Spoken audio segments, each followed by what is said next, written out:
তো আজকে আমি আমার মেয়েকে জিজ্ঞাসা করব এই ছবিটার বিষয়ে। তো এই ছবিটার বিষয়ে আমি কিন্তু আমার মেয়েকে কোনোদিনই বলিনি। তো আমার মেয়েকে বলেছিলাম অনেক দিন আগে, যে ওই ছবিটা দেখে আমার মেয়ে আমাকে জিজ্ঞাসা করেছিল, মা এটা কে, কার ছবি এটা? ও আমাকে জিজ্ঞাসা করেছিল।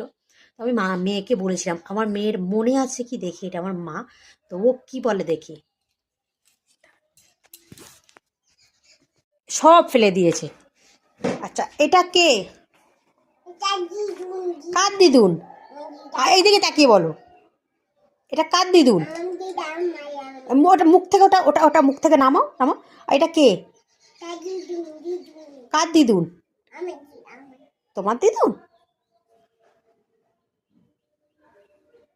দিদুনকে একটা হাম্পি দাও, দাও একটা দাও। তোমাকে দেখবো না। আজকে দিদুন বেঁচে থাকলে কত খুশি হতো। তো গাইস, এটা আমার মা। তো আজকে আমার মা যদি বেঁচে থাকতো কত হ্যাপি হতো আমার মেয়েকে দেখে। জানো তো, একটাই আফসোস, আমার মা আমার পরিবারকে দেখতে পেল না, আমার মেয়েকে দেখতে পেল না, আমি আমার কোন বাড়ি বিয়ে হলো, আমি কেমন আছি, কিছুই জানতে পারলো না। এটাই আফসোস। এটাই আমার মা।